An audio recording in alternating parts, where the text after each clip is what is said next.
Hey guys, welcome back to another one of my Agents of S.H.I.E.L.D. videos. At least I want to say Agents of S.H.I.E.L.D. videos, yet I'm really gonna be talking about Captain Marvel in relation to Agents of S.H.I.E.L.D. Like all those similarities and links between the two, the little nods or possible nods, and of course the unintentional nods, like the things that were probably not done on purpose or definitely not done on purpose, but they are there, lying in plain sight, for us to pick on.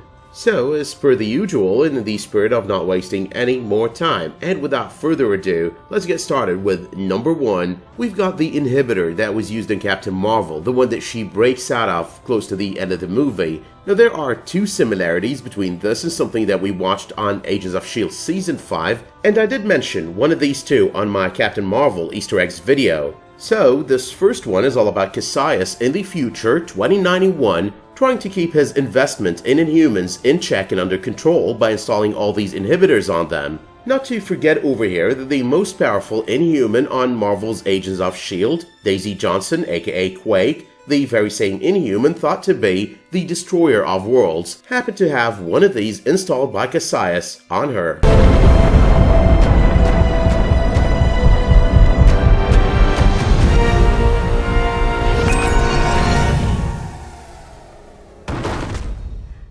But obviously, there is the one that I completely forgot to mention on my Captain Marvel Easter eggs breakdown video, and number 2. Now this one is all about the fact that we did watch both Daisy Johnson on the series break out of an inhibitor close to the end of the season, and on the other hand, we watched Captain Marvel break out of her inhibitor close to the end of the movie. The two of them as well did, in the process of breaking out of the effects of the inhibitor, break the inhibitor itself. But we all remember when this happened on the movie, but on the series this happened close to the end of Season 5 when Daisy was pretty much having this conversation with Taryan. The conversation was basically happening with her on more of a mental level. She did believe she was there with Taryan, even though she was not in the same place as him, not the same ship as him, and she was being dragged elsewhere. Completely different, a completely different ship. The Destroyer of Worlds.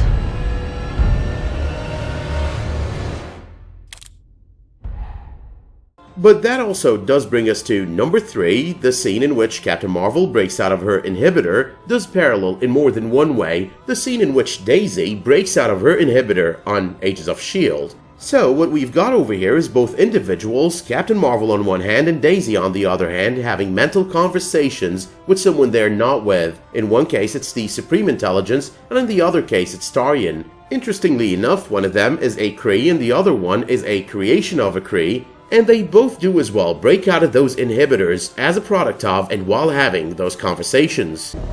Our astral scope projects your consciousness here. Physically, you are being brought to me. But rest assured, you are already mine. But moving on though to number 4, the biggest connection between the movie and the TV series is seeing Agent Coulson on the big screen. However, though, it was really saddening that we didn't get enough of him, and I've complained about that already, so not gonna go there.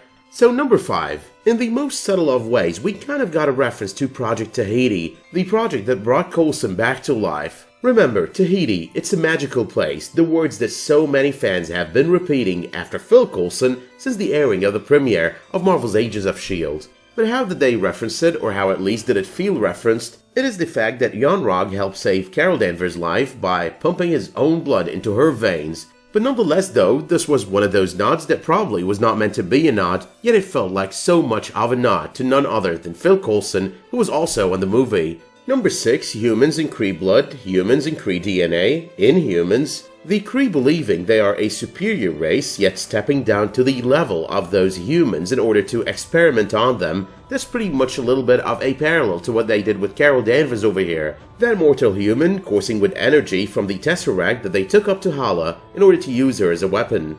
But moving on to number 7, there are 89 names in common between Agents of S.H.I.E.L.D. and Captain Marvel. From names that happen to be stuntmen on both the movie and the series to names that happen to be stuntmen on one and actors on the other, even though in very limited roles, more like credited extras. Some of these stuntmen and stuntwomen have these roles in common between Agents of S.H.I.E.L.D., Ant-Man and the Wasp, and Ant-Man, and even Endgame, while still being the stuntmen and stuntwomen that they are for Captain Marvel.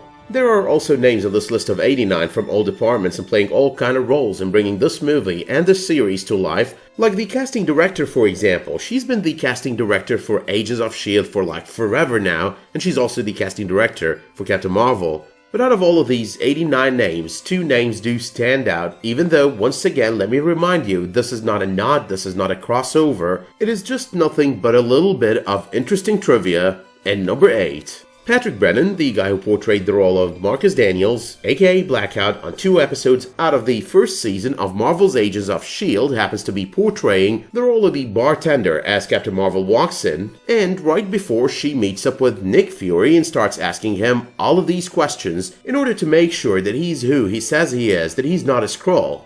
But there is also the second name, and number 9, the guy with the statement, he's no Brad Pitt, the medical examiner who had the Skrull on that table. That's basically the guy who portrayed the role of Nelson Franklin on the 8th episode of the 3rd season of Marvel's Agents of S.H.I.E.L.D. On that episode, he was basically complying with the orders of Rosalind Price. She ordered him to play nice with the FBI team, and to kind of fix the problem with what she informed him would be an FBI team visiting, even though said FBI team was basically composed of Lance Hunter and Bobby Morse. But finally though, there is this strong parallel that we've got over here, erasing Carol Danvers' memories. That's exactly what the Kree did, what Yon-Rogg and the Supreme Intelligence seemed to do with Carol, and it is exactly what happened with Lady Sif on her second appearance on Marvel's Agents of S.H.I.E.L.D. That was on Season 2, and people say Agents of S.H.I.E.L.D. is not connected to the Marvel Cinematic Universe. Now on this episode of the series, Sif basically visited Earth after Heimdall has sensed the landing of a Kree on the planet. She was down there, looking for him, hunting him, managed to deal a little bit of damage to him on their first confrontation, only the Kree Vintok whom she was hunting ended up striking her with a truncheon, which basically led to her losing her memories.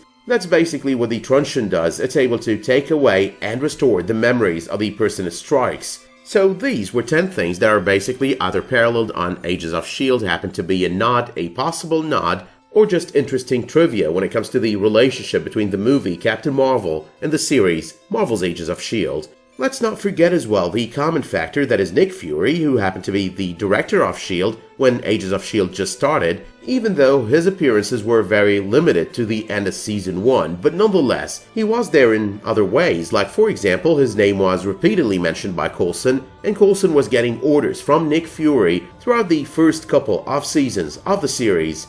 But moving on though to the second topic in the title of this video, which happens to be Skrull Coulson, the chances of Skrull Coulson happening on Agents of S.H.I.E.L.D. Season 6, and the fact that we've got news, a possible teaser to be exact, when it comes to the sequel of Captain Marvel, and the teaser was brought to you by none other than Kevin Feige. And yes as well, both the teaser and the possibility that Coulson might end up being Skrull Coulson on Season 6 are kind of intertwined. Now first and foremost, Kevin Feige a couple of days ago did tease a second Captain Marvel movie, and at the same time he did tease the possibility of a specific arc happening on said movie. That arc would be Secret Invasion, the very same arc that a lot of people expected to be watching on this movie. That is the arc as well, the absence of which got people split into 2 groups. The group that was extremely irritated started to state as well that yeah, they just wasted the only chance they had at doing Secret Invasion. And of course the group that was fascinated by the idea that all the trailers, TV spots, and teasers kind of threw us off the scent of what was going down in the movie. But Kevin Feige though seems to have had a plan, and apparently it's not the spur of the moment, because Kevin Feige doesn't do spur of the moment. But here's exactly what Kevin Feige said. Just like not all humans are bad and not all humans are good, I think Skrulls probably have a variety of moralities amongst them. When they can do what they can do, it probably gets very tempting, so it's fun to have introduced this concept and see where it goes. As we saw in the tag, she's with us in present day, but those intervening years between her soaring off with Talos and answering Fury's call, we think is ripe with potential for storytelling. Now all of that was basically in response to him being asked about Secret Invasion, the fact that the Skrulls were good on Captain Marvel, rather than these Skrulls that we all expected to see on the movie. Now that indeed does mean a couple of things. One of them has to do with Nick Fury, and the other one has to do with Phil Coulson. So let us start with the Phil Coulson Agents of S.H.I.E.L.D. bit. If the Marvel Cinematic Universe is planning to do this kind of arc, Secret Invasion arc, then it is probably not going to happen on Marvel's Agents of S.H.I.E.L.D. We're not going to see that anytime soon, and we are most definitely not going to see a Skrull Coulson. So we might see a Zartan Coulson, because Zartans would present the perfect parallel to a Secret Invasion arc, to a Skrull arc, but nonetheless and most definitely not a Skrull Coulson.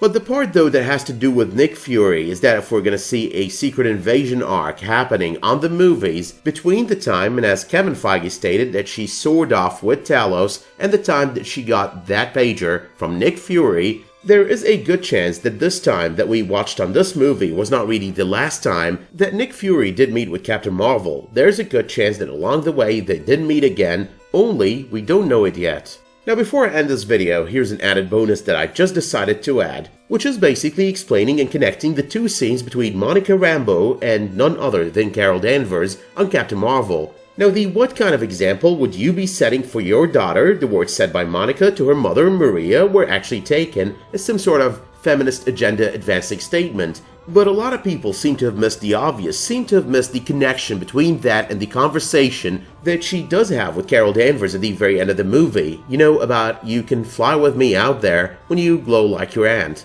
I think these two statements, the one that people raged over and this one at the end of the movie, are pretty much statements that are telling us, okay guys, this girl named Monica is in the comics. If you've read the comics before, you probably know that, and if you haven't, you're probably not gonna complain as soon as you leave the theater. We're rather gonna research the name and try to figure out that we might be trying to send you a message through these conversations. You are basically going to find out that this person is actually Photon, a superhero in the comics, and she actually ends up being another version in the comics of Captain Marvel. And as far as 2020 goes, she's probably going to be in her early 30s, like 32, maybe 33, so she's possibly going to be introduced on Phase 4 as a new superhero. So for me, there was kind of a message there, either that they are already decided to bring in Photon on Phase 4, or that they are basically contemplating it at the moment, not decided yet, but nonetheless contemplating the idea.